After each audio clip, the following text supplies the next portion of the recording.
Bismillahirrahmanirrahim. Assalamu alaikum, dear viewers, and welcome to Women's View on Ahlulbayt TV, a show discussing Islam through the voice of women. Now, as you all know, today is a hijab awareness special show.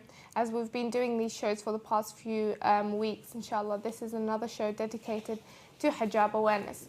But before I go to my topic today, I would like to make a few announcements. First of all, I'm sure you have all heard of the massacre happening in Bahrain these couple of days. As you all know, the Saudi troops and the United Arab Emirates troops and Oman have all sent their troops into Bahrain. So they have entered Bahrain and now attacking protesters. We have been speaking to a few of the Bahrainis on the ground, and they have said that helicopters have been shooting on innocent people who are unarmed. Live rounds have been shot. People have been shot on their head, on their feet, on their legs. Many people have lost their limbs, their fingers, their feet, their arms. So the situation there has really increased. So just before I go to our live show today, I'd like to make a few announcements. Number one, I'd like to shed light on what's happening in Bahrain, and that is there's a report coming through that the city of Hafs has absolutely been taken by Saudi troops. Saudi troops have entered the city where people are living near their homes, and they are shooting and firing tear gas and nerve gas. So even those who are inside their houses are not safe. Saudi troops have also surrounded Hafs hospital, and a nurse and also other hospitals around Bahrain have been surrounded by the troops, armed troops who are shooting at the hospital. We also have reports that one of the nurses have been shot at and has been shot in her neck, and other doctors have been shot at as well. So the situations there have really increased. And for those sitting at home saying, what should we do?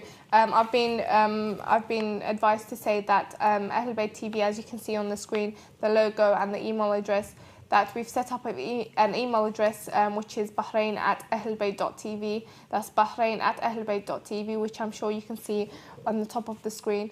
And if you want to send your emails or your condolences, you can send them, and they'll be shown at the bottom of the screen on the ticker. You can also, we've launched a salawat campaign, so if you want to send in your salawat, then please do email bahrain@ahlulbayt.tv, as we say that the dua is the weapon of the believer. So that's the updates on Bahrain now. As you all know, there's a protest happening on Saturday outside the Bahraini embassy in London. Here's a quick video showing that and showing the escalating events happening in Bahrain, and also inshallah with the information about the Bahraini protest on Saturday. So have a look at that.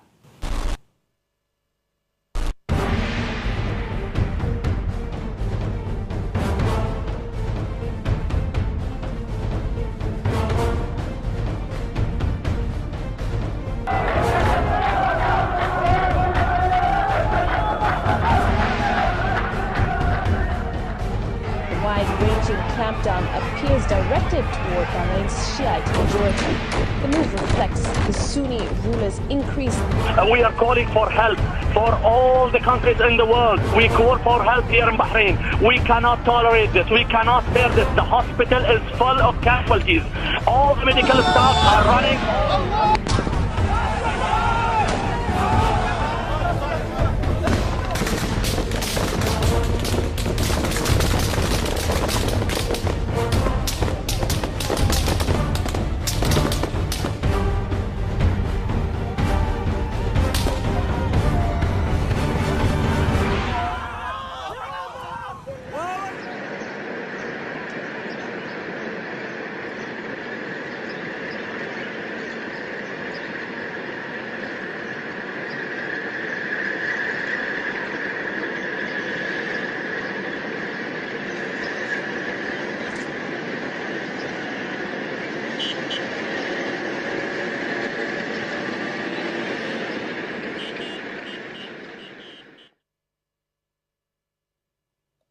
Assalamu alaikum, welcome back. Now, all the details regarding the march was on that video, and if you want to know more details, then you can check all the details online. That video is posted on our YouTube page, www.youtube.com/ahlulbayt.tv. Also, more information is posted on our website. And also to inform you, a website has been set up for this cause, which is justice to Bahrain.com, I believe. So you can check all the details online. So inshallah, let's go back to our main topic today. If you have any more information or queries, then please do email us. Inshallah, we'll answer those queries. Now, today's topic is in regards to our global hijab awareness, an important cause as well. And inshallah, today we're joined here by one of our wonderful and and common guests that on Women's View. Today's topic is hijab, the true essence of hijab. Inshallah, we'll be discussing a lot of topics regarding that and questions regarding that. So I'm your host, Zahra Al-Alawi, and today with me is Sister Zayn Visram. Assalamu alaikum. Alaikum assalam, rahmatullah. Welcome to the show. Barakallah. Just for the audience at home, this is a live call-in show, so if you would like to call in with your views or opinions, then please do call in with the number on the screen. Alternatively, you can email us at hijab@ahlulbayt.tv. I'll read your email out instantly in today's show. Now, today's, as soon as we started this global hijab awareness, I remember speaking to you from the early stages of this campaign, and I was telling you about, spreading awareness about hijab, and you were a great supporter of this cause as well. But first of all, many people will be asking, why is there a need to create awareness about hijab? So what is the importance of creating this awareness about hijab? I think arguably hijab is one of the most important things in Islam, but it's also one of the most misunderstood things in Islam. And why is it so important? Because I would say that in my community, the majority of people wear a scarf. But would I say then that the majority of people wear scarf in the right way? No. And I want to highlight that this show is not criticizing anyone, it's not judging anyone. I talk to myself before I talk to anyone, and we're not saying that our hijab is perfect and that we're talking to others. No, I'm talking to myself as a Muslim woman who wears this scarf. Do I understand why I'm wearing it? Can I explain it to a non-Muslim? Am I doing it justice? Because this hijab, I feel it like Allah has chosen me to wear it, and am I doing it justice? It's something special. We take it for granted. But it's actually something amazing that out of all the women in this whole entire world, we were chosen to be ambassadors of Allah's religion. That in itself is such a great honor, but do we understand how great it is? So the importance of discussing hijab is because in today's society, I feel like the honor of hijab is not recognized, and that because it is not recognized, people's hijab, the way that we wear hijab has become somewhat of, you can wear whatever you like as long as your hair's covered, or as long as there's something covering some of your hair, that's okay. And that is going far away from what the Ahlulbayt have taught, and that's why it should be discussed, because it's not the way that we wear the hijab and the way that we portray hijab, and in fact the way that we understand hijab is not what the Ahlulbayt taught. It's definitely true. Like you said, I think that many people do wear the scarf, as in the headscarf, but the hijab is sort of not misunderstood. But apart from Muslims not understanding the hijab themselves, do you think that the West do not understand what hijab is, and that's a due course to, Muslims not understanding it as well? Do you think hijab is misunderstood by the West? I don't think that you can just say the West as one big, one big group of people, because it's not really fair. Do I think that the whole entire people that are not Muslim understand hijab? No. I think a lot of people do understand why we wear hijab. They may not necessarily agree with it. They may agree but not feel the need to do it themselves. But no, you can't say that all of them don't understand. So I would say that a lot of people don't understand. And why I say this? Because I work, I'm sure I work in a primary school. So I go to different schools, and part of my degree is going to different schools. And in nearly every single school I've been to, somebody who is not a Muslim has asked me, why do you cover your hair? Or the children in my class will ask me, Miss Visram, why is your hair covered? And that shows me that it's something that in today's society is so common. We see it everywhere you go. Nearly most areas will have at least one hijabi in that area. But yet it's something that we're embarrassed as Muslims to discuss. We don't want to discuss it. And sometimes I find that the reason that we don't want to discuss it is many of us don't agree with it ourselves, or we don't understand it ourselves. We can't explain it. And the reason that we think we wear hijab, we're embarrassed to explain that to others because we're embarrassed of what they will think about us, what they will say about us. And that's where the fault lies. We as Muslim women have to realize that hijab is the way that you live your life. It's not what you wear. It's not only what you wear. It's not just covering your hair. It is a statement in society. It is a mission that you are taking, that I am covering my hair. And the statement that you're making is that I am a follower of Allah. I am a woman who wants to be judged by her faith, wants to be judged by who she is, her own character. I do not want to be judged by what Allah has given me in terms of my physical body. I stand as somebody who is a pious woman. That is a statement. Why did the Virgin Mary cover her hair? In Judaism, why do women cover their hair? Why? Because it is a sign of somebody who is pious, somebody whose aim in life is to get closer to God, somebody who has detached themselves away from worldly desire, covers their hair in a show to society that I am one who is dedicating my life to God. And yet we see the hijab that we wear, the way that we wear hijab, the way that we act when we wear hijab. Are we showing society that I am dedicated to God? Or are we showing society that I want to be part of this world, I'm actually really attached to this world, but I cover my hair. I want to be like you, but I have to cover my hair. So I think that the West may have a misunderstanding, but its root cause and the problem of it is because of us. We are the ones that portray it in the wrong way. We are the ones that are embarrassed to discuss it.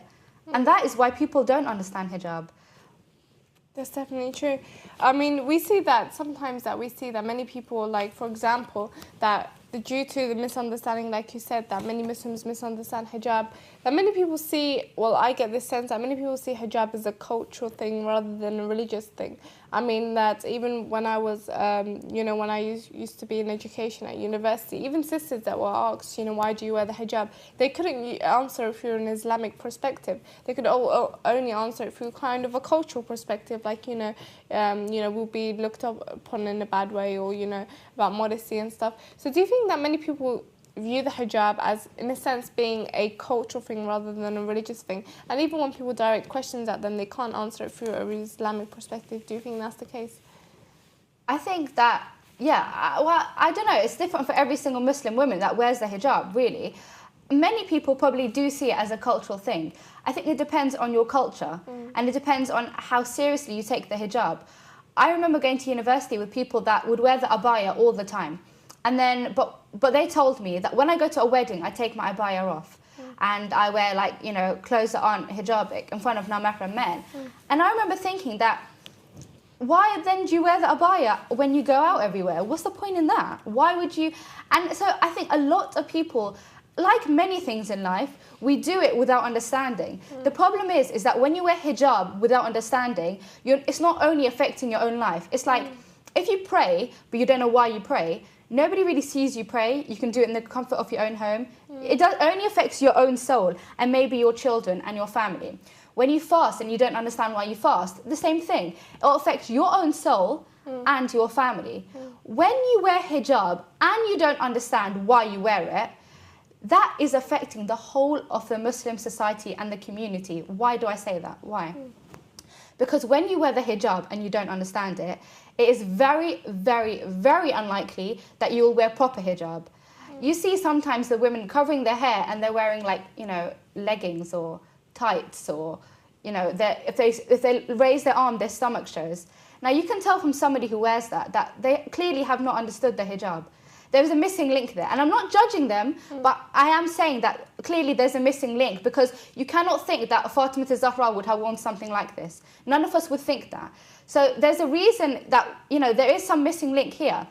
So I do think that, when it comes to hijab, people may see it as a cultural thing, yes, but I do think that it needs to be addressed as why that is, seen like that. There needs to be some kind of dialogue. We need to have a discussion as sisters that what is it? What do we believe hijab is? Do we think that what we are wearing is hijab? Or are we unsure about what good hijab is? Or do we just not care? So the thing with hijab is that when you wear bad hijab, or when you wear hijab that is not following the Ahlulbayt, you are affecting the whole Muslim community. If I don't shake an mahram's hand, but someone else does, that causes confusion in a Muslim man's, in a non-Muslim's head. Why did she shake my hand, but she didn't? What's the difference between you? All they see is a hijabi. If I wear an abaya or, you know, really long clothes and somebody else wears skinny jeans and a short top, people in the community are going to think, what is this religion? What is about this religion about? We're affecting the religion of Islam. So we need to make sure that we're united as sisters, that we're united in what hijab is and how we wear it. And then, inshallah, we'll be able to portray Islam in the right light. Definitely true. I mean, you know, speaking to many sisters regarding this campaign, a lot of people said that, you know, we communicate with sisters that don't wear hijab. And many people felt like as if the hijab was looked upon in a negative way. That many sisters said that we're scared to wear the hijab. In a sense, we may be portrayed as being oppressed or, you know, or not educated. Why do you think that, how do you think this came about? That the West, you know, began to see, not just the West, that people began to see hijab as a symbol of oppression. Where did this idea come from, or how did it start? I personally believe, and this is my own personal opinion, that this came about from people forcing women to wear the hijab and them going out into the non-Muslim world and saying, I'm forced to wear this, I don't want to wear it, I want to have, you know, a boyfriend, or I want to do this, I'm forced to be a Muslim, my parents are oppressive, this, and they have all these different views.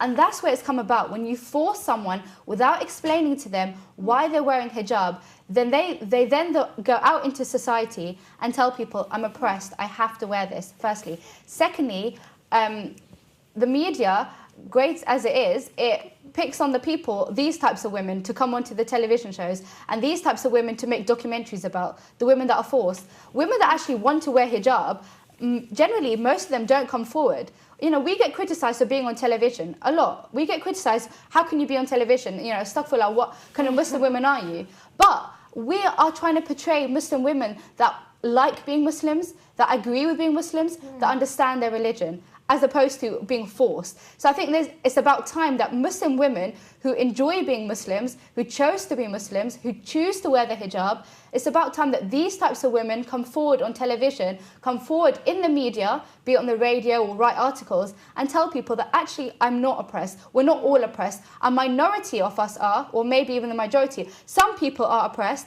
but I'm not. So don't categorize all Muslim women that wear the hijab as being oppressed, because I'm not one of them. That's a beautiful answer. You know, we've got a lot of comments on Facebook when we advertise our hijab awareness shows, and I know some of the comments are a bit long. So if you don't mind, I'll read out one of the brothers' comments. He said, this is brother Mustafa. He said, if there are women that are respectful and virtuous while not wearing the headscarf, while wearing their headscarf caps, the perfection of Muslim women, we can't. Okay, this is quite a long email. Let me read another one of his, because he commented twice. This is Mustafa again. To observe the hijab on a daily basis, you must know your religion well. Know why you will wear the hijab, and you must submit to Allah, because this is wajib on all Muslims, even brothers. There is a hijab for them too. We all must be modest. The problem lies is not knowing religion and following culture too much. Now, he mentioned two things. I think this was a comment rather than a question, but he mentioned two things in terms of hijab for men as well. And the problem lies of not knowing your religion and following culture too much. Do you think that we've had some sisters that said that they can't wear the hijab because of cultural reasons? And I think this is what the brother's touching upon as well.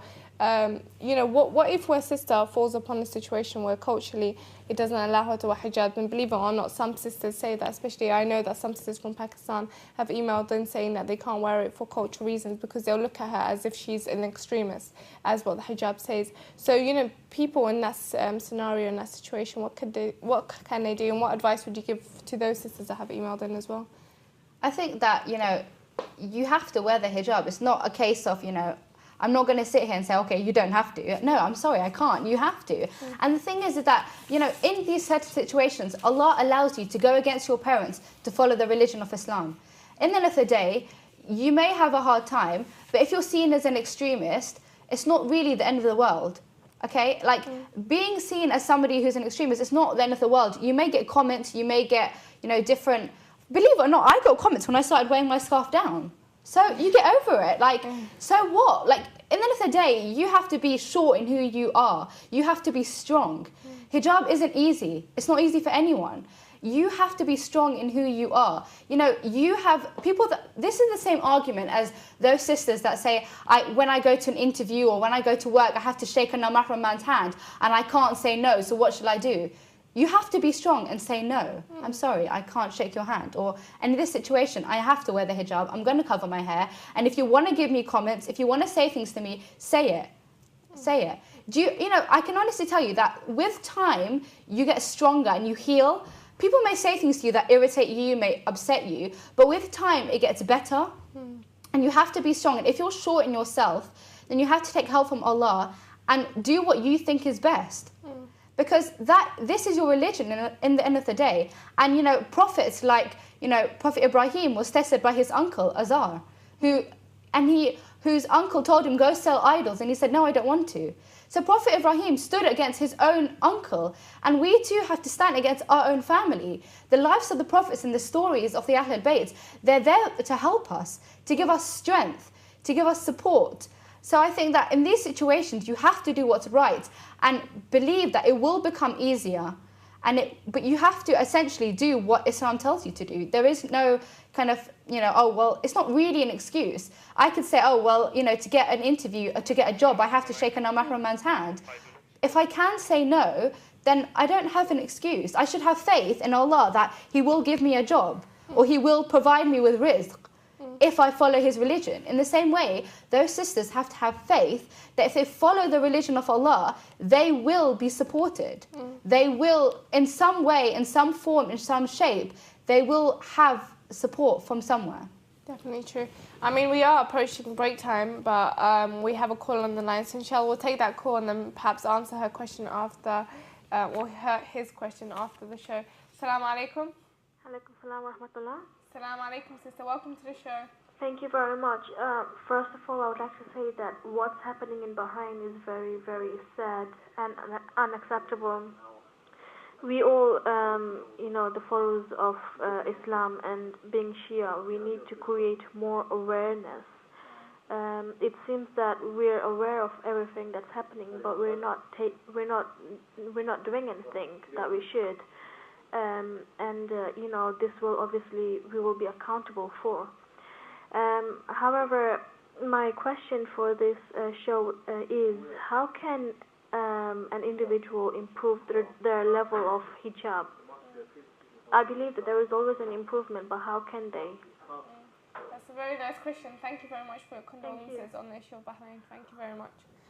Now, you know, I know we're going for a break, so we'll perhaps answer this her question in more details. I don't know if you want to begin and answering now. First of all, in regards to the situation in Bahrain, I just want to tell the audience that, you know, like the sister said, that the situation is escalating and the violence is increasing and people have lost their lives while many dozens of people are injured. So as Muslims, we all should take the stand in standing up against oppression, as this is what will be questioned on the Day of Judgment. What did we do when we saw this injustice and oppression taking place? We can all learn from the story of Imam Al-Hussein and Sayyidah Zainab alayhi salam on how they stood up against injustice and oppression. So inshallah, we can all do our bit. If you want to know how can I help them, then there is information available. Her second question was about how can you improve your level of hijab.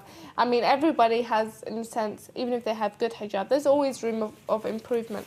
I'll let you answer that and then we can inshallah go into it in more depth after the break. So first of all, you know, can you speak more about that issue? I think it's important for every sister to reflect on what their hijab is. Not only their physical hijab, but how they are in society, how they act in society. With physical hijab, I tell my madrasa students that before you leave the house, look at yourself in the mirror and look, what can someone say about me? Now at the madrasa, we did this little thing, and what I did is I told the girls, okay, everyone take off your abaya, and they all took it off. And I said, okay, let's discuss each other's clothing. So I took off my own abaya and I said, okay, tell me about my clothes. And they said, you know, your t-shirt's too bright, this is showing, your neck's showing, this, that. And we all discussed these different things. And I think that it's really important, because as soon as they saw it on someone else, then they're like, that's not good hijab. Or what I did is I took photographs of a woman wearing, like myself, wearing bad hijab, and I put it on a PowerPoint. You couldn't see my face. And I said to the people, okay, is this good hijab? And they said, no, those jeans are too tight, or that looks bad. And I said, okay, but how many of you have seen this exact picture in their mirror? of themselves. And most of the people in that madrasa class put their hand up. And they said, one girl said to me that it's easier to see it on someone else than to see it on yourself. And that showed me that we need to be reflective as sisters. So look at yourself in the mirror. What can someone see of my body? What can they see? I'm talking about physical hijab first. I don't know how long the break is, but what can someone see in their physical hijab? Can they see my neck? Can they see my arms? You know, we have to cover up to here. So what can they see? Is my face striking? Am I wearing, is the eyeliner making me look different? Is the hijab too bright? Is, are my jeans too tight? How long is my top? Can somebody tell the shape of my legs? Can somebody tell the shape of my waist? If I put a belt around my waist, somebody can see the shape of your waist. Like, it's not rocket science to do this. Then you turn to the right, you turn to the left. What can somebody see of my body? Is any shape given of my body? Can somebody tell how thin I am or how fat I am or this or that about myself? What can people see? I did it with madrasa classes from girls as young as 9 to girls as old as 13, I think they were. So, if they can, as children, understand that this is not good hijab, then we as adults, it should be obvious for us as well. So that's on physical hijab. Look in the mirror. What can somebody see? What would I say if this wasn't myself? What would I say about this person's hijab? That is the first thing. Also, the way that you are in society. How am I in society? Are we going to a break? Yeah, I will leave that till after the break, inshallah, and then you can speak about more on this issue. We are going for a quick break. Please do join us after the break, where we'll be speaking more about the sisters' question, and we have many more topics and more of your questions to answer, inshallah, after the break. So join us in a few more minutes. We're speaking about the topic, the true essence of hijab. So join us in a few minutes. Wassalamu alaikum wa rahmatullahi wa barakatuh.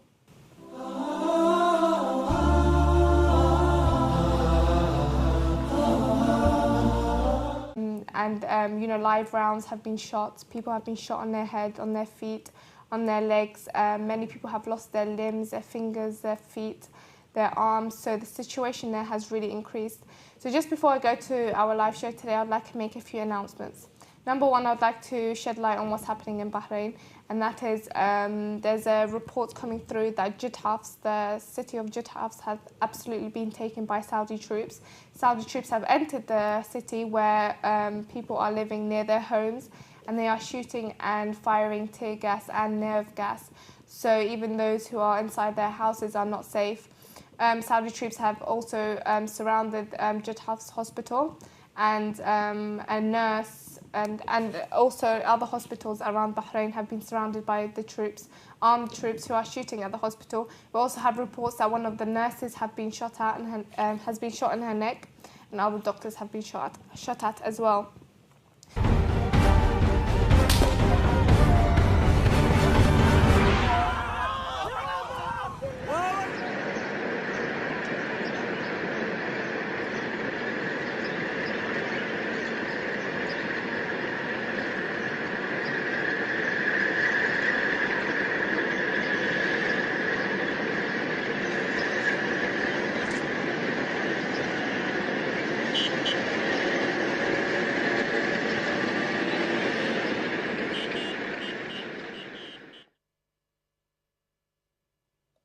Assalamu alaikum, welcome back. Now, all the details regarding the march was on that video, and if you want to know more details, then you can check all the details online. That video is posted on our YouTube page, www.youtube.com/ahlulbayt.tv. Also, more information is posted on our website, and also to inform you, a website has been set up for this cause, which is Justice, the Bahraini protest on Saturday. So have a look at that.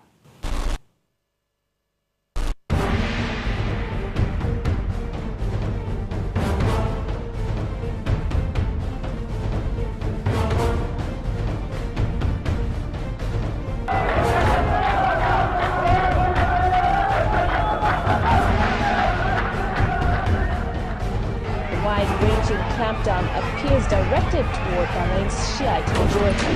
The move reflects the Sunni rulers' increase. We are calling for help for all the countries in the world. We call for help here in Bahrain. We cannot tolerate this. We cannot bear this. The hospital is full of casualties. All the medical staff are running.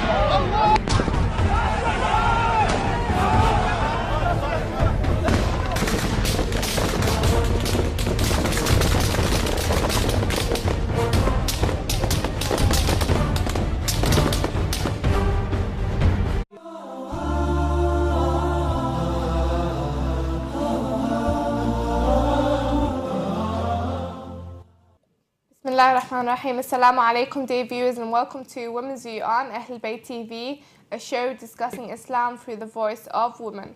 Now, as you all know, today is a hijab awareness special show. As we've been doing these shows for the past few weeks, inshallah, this is another show dedicated to hijab awareness. But before I go to my topic today, I would like to make a few announcements. First of all, I'm sure you have all heard of the massacre happening in Bahrain these couple of days. As you all know, the Saudi troops and the United Arab Emirates troops and Oman have all sent their troops into Bahrain, so they have entered Bahrain and now attacking protesters. We have been speaking to a few of the Bahrainis on the ground, and they have said that helicopters have been shooting on innocent people who are unarmed. So the situations there have really increased. And for those sitting at home saying, what should we do? I've been advised to say that Ahlulbayt TV, as you can see on the screen, the logo and the email address, that we've set up an email address which is bahrain@ahlulbayt.tv. That's bahrain@ahlulbayt.tv, which I'm sure you can see on the top of the screen. And if you want to send your emails or your condolences, you can send them, and they'll be shown at the bottom of the screen on the ticker. You can also, we've launched a salawat campaign, so if you want to send in your salawat, then please do email bahrain@ahlulbayt.tv, as we say that the dua is the weapon of the believer. So that's the updates on Bahrain now. As you all know, there's a protest happening on Saturday outside the Bahraini embassy in London. Here's a quick video showing that and showing the escalating events happening in Bahrain, and also inshallah with the information about the Bahrain